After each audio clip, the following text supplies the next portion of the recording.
여러분, 종말론에 대해서 서로 다른 주장을 하고 있지만 그 차이가 무엇인지에 대해서 간략하게 알아보기를 원합니다.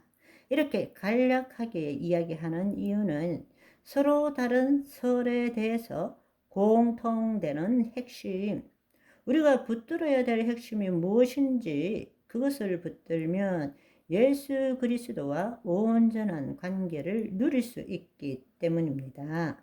종말론에 대한 주장은 예수 그리스도의 재림과 천년왕국의 시기에 따라서 전 천년설, 무천년설, 후천년설로 주장되어지고 있습니다.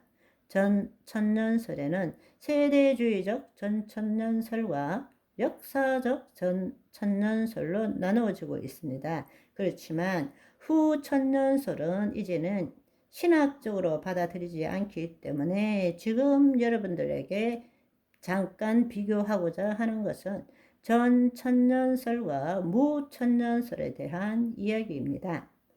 전천년설과 무천년설을 간단하게 요약하자면 전천년설은 영적 세계관에 기초해서 요한계시록을 미래적, 문자적 해석에 치중하는 반면에 무천년설은 도덕적 세계관에 기초해서 요한계시록을 과거적으로 상징적 해석으로 보는 것입니다. 그렇기 때문에 전천년설은 요한계시록에 나오는 이스라엘을 이스라엘 그 자체로 보지만 무천년설은 과거적 상징적으로 보니까 이스라엘을 교회를 상징하는 것으로 보게 됩니다. 좀 더 구체적으로 말하자면 성령의 이스라엘을 교회의 성도로 보는 것이고 역사적 전천년설은 이스라엘 또는 교회가 아니라 예수 그리스도 안에서 구원받은 자의 관점에서 보는 것입니다. 반면에 무천년설이라는 것은 대체 신학에 기초해서 교회의 관점에서 요한계시록을 해석하는 것입니다.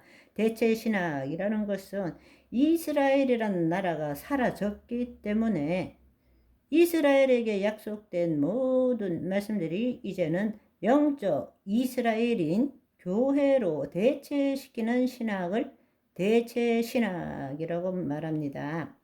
1948년 이스라엘이란 나라가 생겨났는데도 아랑곳하지 않고 대체신학을 쭉 밀고 나갑니다.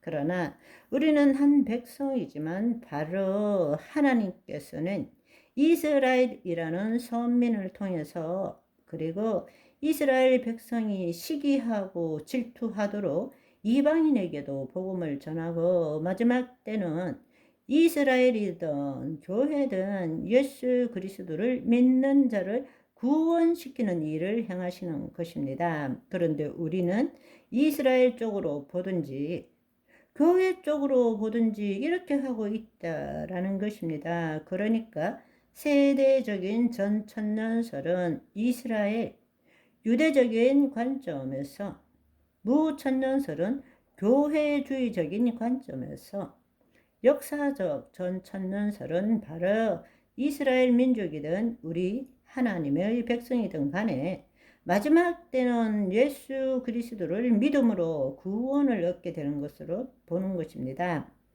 예수님의 재림이 천년 왕국 전에 있다라는 것이 전천년설입니다. 그 중에서도 세대주의적 전천년설은 예수님의 재림이 있기 전에 7년 대환란이 있는데 그 7년 대환란 시작 때에 교회가 휴거되고 이스라엘 민족들이 대환란을 거치게 되고 그렇기 때문에 세대주의적 전천년설은 예수님의 재림이 두 번에 걸쳐서 일어난다. 공중 재림과 지상 재림으로 일어난다. 이렇게 생각하고 있는 것입니다. 그렇지만 역사적 전천년설은 이스라엘 민족이든지 교회든지 모두가 예수 그리스도의 재림 전에 있을 7년 대환란을 겪게 된다는 것입니다.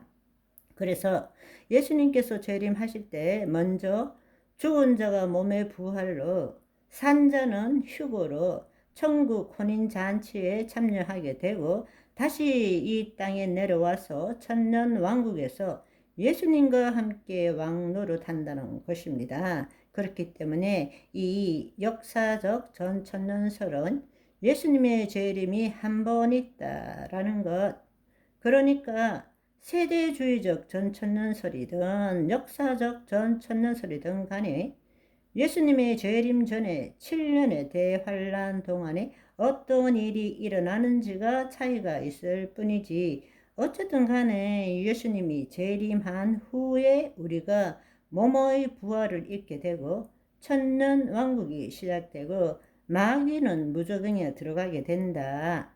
그리고 천년왕국이 끝난 뒤에 무저갱에 들어갔던 마귀들이 잠시 지상에 나타났을 때 하늘에서 불이 내리고 그들은 영원한 불못으로 들어가게 된다. 그때 백보자 심판이 있을 때에 죽은 자가 몸의 부활을 입고 악인으로 판명되는 심판을 받은 자도 동일하게 영원한 불못, 지옥으로 들어가게 된다.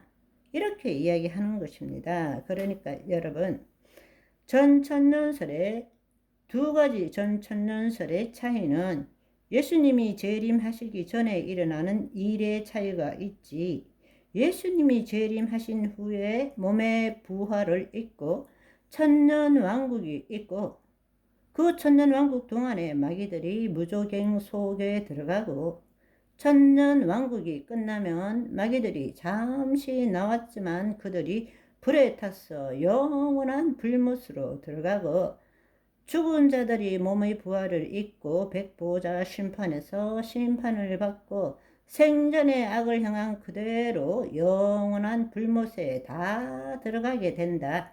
이 이야기입니다. 따라서 순서적으로 예수님의 재림과 몸의 부활과 천년왕국과 그 다음에 백보자 심판이 있다라는 것입니다. 반대로 무천년설은 말 그대로 천년왕국이 없다 이런 뜻은 아니고, 천년을 상징적으로 봐서 예수님의 부활 사건과 예수님의 재림 사이, 지금 이 세상이 천년왕국이라고 보는 것입니다.